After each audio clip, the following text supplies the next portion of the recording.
Selamat pagi, Assalamualaikum warahmatullahi wabarakatuh. Jumpa lagi anak-anak dengan pembelajaran sosiologi. Untuk pertemuan kali ini saya akan membahas latihan soal pada minggu kemarin yang sudah kita bahas. Kita akan lanjutkan hari ini. Di sini saya merekam layar karena bisa dilihat lagi kalau kalian nanti mau tryout atau mau ujian sekolah. Rekam layar ini bisa dilihat lagi untuk memahami materi yang sudah saya jelaskan nanti, yang akan saya jelaskan nanti ya. Kita langsung saja membahas untuk kemarin sampai nomor 6, sekarang lanjut ke nomor 7. Yang ini di sini nomor 7 tentang norma tata kelakuan. Perilaku masyarakat yang melanggar tata kelakuan adalah yang mana? Kalau sebelum menjawab soal nomor 7, kita harus mengetahui dulu apa itu norma tata kelakuan. Jadi norma tata kelakuan itu norma yang bersumber dari hati nurani. Nah, di sini untuk nomor 7, perilaku yang melanggar hati nurani, yang melanggar norma tata kelakuan itu yang mana? Nah, untuk jawabannya adalah nomor berkendara motor melawan arus, berbohong untuk menutupi kesalahannya, membobol rekening orang lain dengan penipuan. Jadi di sini untuk nomor 7 jawabannya adalah yang E, 3, 4 dan 5. Lanjut nomor 8. Nah, nomor 8 di sini di Kesatuan TNI Polri sudah terbangun budaya untuk hormat kepada senior dan atasan. Dimanapun berada, mereka menjunjung tinggi budaya itu. Tidak ada rasa malas atau terpaksa untuk melakukannya. Hal demikian juga diketahui oleh masyarakat lain di luar kesatuan. Nah, keteraturan sosial seperti pada ilustrasi tersebut terbentuk oleh faktor. Nah, sebelum kita menjawab soal nomor 8, kita harus tahu dulu apa itu faktor atau unsur-unsur dari keteraturan sosial. Ini materi kelas 10 bab nilai dan norma ya. Unsur atau faktor keteraturan sosial itu ada 4. Yang pertama ada order, kemudian tertib, ajek, dan pola. Jadi kalian harus tahu ini artinya apa. Oh, tertib itu apa, ajek itu apa, order itu apa, pola itu apa. Setelah mengetahui artinya, kalian baru bisa menjawab soal nomor 8. Begitu ya.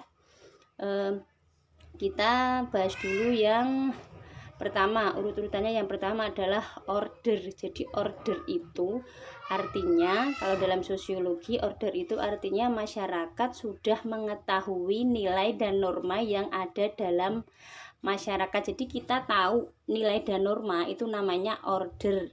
Nah, setelah tahu artinya nilai dan norma, kita akan melaksanakan norma itu. Nah, namanya apa? Tertib. Oh, sudah tahu kemudian dilaksanakan jadi tertib. Tertib itu kan apabila masyarakat sudah melaksanakan nilai dan norma. Setelah tahu kita laksanakan namanya tertib lah. Setelah dilaksanakan secara rutin terus menerus itu namanya ajek. Nah, jadi kita sudah tahu norma itu namanya order. Norma itu kita laksanakan namanya tertib. Kemudian dilaksanakan secara terus menerus itu namanya ajek. Kalau sudah dilaksanakan secara terus menerus, maka nanti akan membentuk suatu pola, yaitu pola keteraturan. Nah, itu tadi tentang unsur-unsur keteraturan sosial. Nah, untuk yang nomor 8 coba di sini. Di Kesatuan TNI Polri sudah terbangun budaya untuk hormat kepada senior. Dimanapun mereka berada, menjunjung tinggi budaya itu, tidak ada rasa malas atau terpaksa. Hal demikian juga diketahui oleh masyarakat dari luar kesatuan. Berarti apa di sini? Dimanapun berada selalu hormat pada senior. Pak TNI Polri kalau ketemu, walaupun ketemunya di jalan, di tempat wisata, atau di pasar mungkin, kalau ketemu dengan seniornya langsung hormat gerak. Nah, itu artinya telah terjadi apa? Yaitu jawabannya adalah telah terjadi pola. Jadi sudah terpola karena sering dilakukan. Ajek sering dilakukan berarti sudah menjadi suatu pola. Nah, seperti itu ya. Kemudian lanjut nomor 9. Ini tentang sosialisasi primer. Nah, nomor 9 ini tentang sosialisasi primer. Bentuk sosialisasi ada 2, yaitu sosialisasi primer dan sosialisasi sekunder. Kalau sosialisasi primer artinya sosialisasi yang terjadi di dalam rumah. Kalau sekunder berarti sosialisasi yang terjadi di luar rumah. Nah, di luar rumah di sini bisa di sekolah dan bisa di masyarakat. Nah, Udah ingat ya? Itu sosialisasi primer dan sosialisasi sekunder. Nah, untuk soal nomor 9 ini yang ditanyakan adalah sosialisasi primer.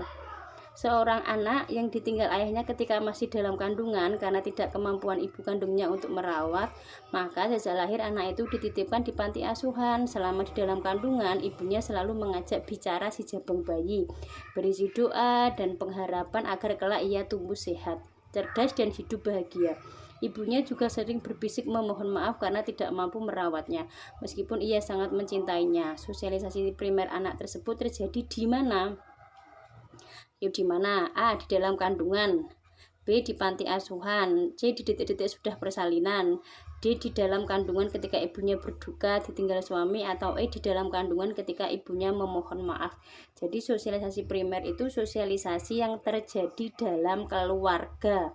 Kalau begitu berarti jawabannya adalah keluarganya siapa di sini?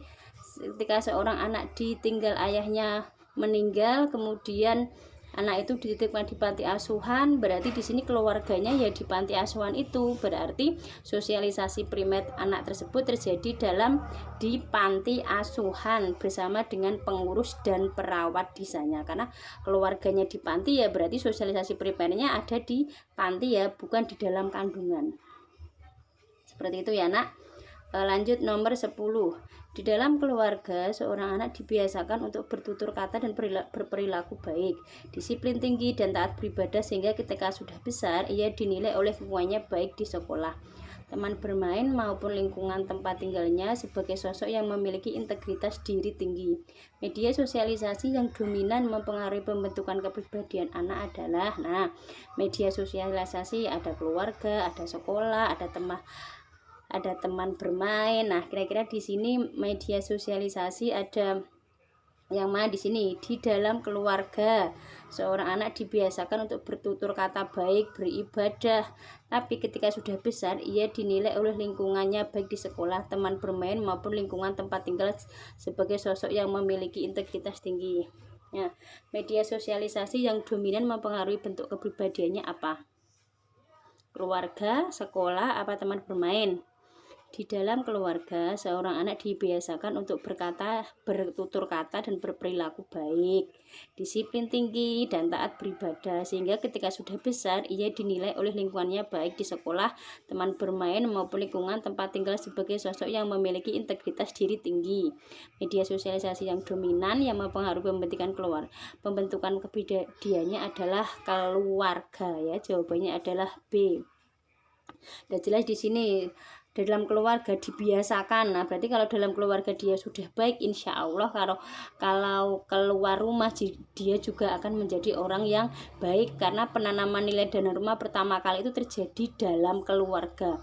Makanya di sini keluarga itu sangat berperan penting dalam pembentukan kepribadian anak. Seperti itu ya. Lanjut ke nomor 11. Nah, ini tentang tahap perkembangan kepribadian atau tahap-tahap sosialisasi. Masih ingat materi kelas 10 lagi. Di sini yang pertama ada preparatory stage, tahap-tahapnya, yaitu tahap persiapan. Nah, di mana anak berumur sekitar 1 sampai 2 tahun. Kemudian ada yang kedua adalah play stage, yaitu tahap meniru peran orang lain. Seperti bermain polisian, bermain guru-guru, dokter-dokteran, masak-masakan, mobil-mobilan, tembak-tembakan. Nah, itu anak berada pada masa atau tahap play stage. Kemudian ada game stage yang ketiga. Di sini game stage di sini anak sudah mulai melakukan peranannya sendiri. Misalnya kamu di rumah sudah tahu perananmu, belajar, membantu orang tua. Kemudian tahap yang terakhir ada generalis other, yaitu anak dikatakan sudah dewasa.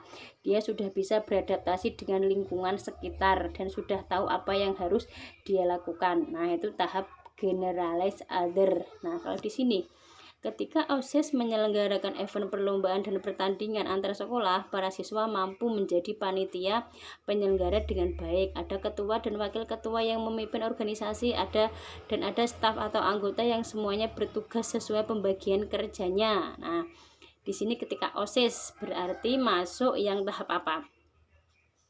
para siswa mampu menjadi panitia penyelenggara yang baik. Berarti di sini siswa mampu memainkan peranannya sendiri. Siswa sudah tahu peranannya, dia mampu memainkan peranannya sendiri, maka termasuk dalam tahap game stage ya. Game stage tahu peranannya sendiri. Kalau play stage meniru peran orang lain. Kalau preparatory stage tahap persiapan, baru belajar makan, belajar minum, belajar berjalan dan lain-lain. Kalau generalis other di sini anak dikatakan sudah dewasa. Jadi untuk nomor 11 di sini adalah jawabannya adalah game stage, anak sudah mengetahui peranannya sendiri. Begitu ya. Maaf ya kalau Bunda terlalu cepat, gak nyadar ngomongnya memang seperti ini. Lanjut nomor 12 tentang perilaku menyimpang. Nah, di sini ada perilaku menyimpang sekunder. Jadi kalau perilaku menyimpang sekunder itu perilaku menyimpang yang berat. Kalau perilaku menyimpang primer itu perilaku menyimpang yang ringan, yang masih bisa dimaafkan. Kalau sekunder itu perilaku menyimpang yang berat, yang tidak bisa dimaafkan oleh masyarakat. Nah, di sini kalau pertanyaannya perilaku menyimpang yang sekunder, berarti perilaku menyimpang yang susah untuk dimaafkan oleh masyarakat. Nah, yang berat misalnya yang mana ini? Nomor 1, menggugurkan janin yang tidak berdosa, menipu melalui SMS, membocorkan soal UN, tur ke luar negeri, mengenakan baju kantor untuk pergi ke kondangan sepulang kerja. Nah, ini yang berat adalah nomor 1, nomor 2, nomor berapa? 1, 2, nomor 1, 2, dan 3. Yang berat 1, 2, dan 3 berarti yang A. Kalau tur ke luar negeri saat ekonomi negara sulit kan masih bisa dimaafkan, mengenakan baju kantor untuk pekerjaan juga masih bisa dimaafkan. Jadi yang berat di sini yang nomor 1, 2, dan 3 jawabannya adalah A. Nomor 13, cara pengendalian sosial koersif. Nah, cara pengendalian sosial ada preventif, ada koersif, ada persuasif. Di sini yang koersif. Kalau koersif itu berarti cara pengendalian sosial yang dilakukan dengan cara paksaan atau kekerasan. Yang mana di sini koersif, relawan melakukan pendampingan kepada anak-anak korban kekerasan dalam rumah tangga. Densus 88 menangkap terduga teroris. Untuk mencegah baby boom, BKKBN memasang iklan untuk membatasi jumlah anak dan menghindari menikah dini. Aparat memulangkan paksa ex pengikut organisasi terlarang, kemudian rektor perguruan tinggi memecat mahasiswa.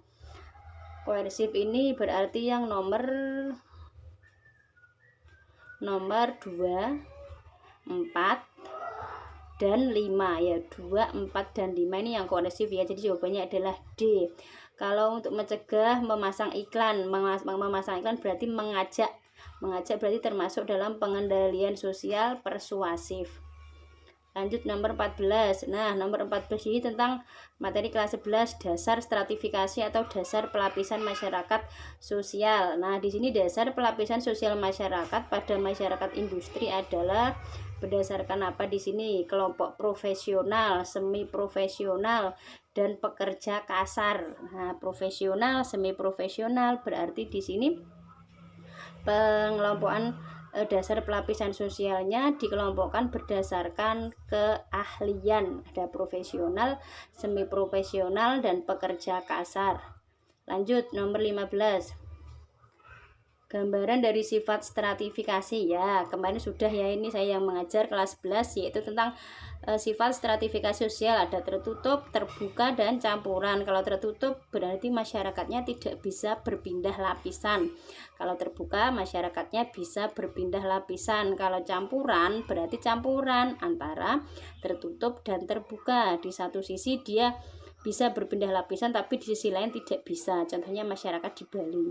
Nah, kalau untuk soal nomor 15 di sini di media massa sering diberitakan tentang pengusaha kaya raya yang jatuh miskin. Sebaliknya ada penjual ayam penjual ayam goreng kaki lima yang menjadi pengusaha restoran sukses, politisi maupun pejabat publik yang sedang naik daun tiba-tiba karirnya hancur karena tersangkut masalah hukum. Ilustrasi tersebut menjadi gambaran dari sifat stratifikasi sosial yang dalam masyarakat perkotaan, yaitu berarti di sini orang miskin bisa jadi kaya, orang kaya bisa jadi miskin, pejabat bisa jadi orang biasa karena dipecat. Nah, ini termasuk dalam stratifikasi sosial terbuka. Seperti itu. Nah, di sini sampai nomor 15 dulu ya, Nak.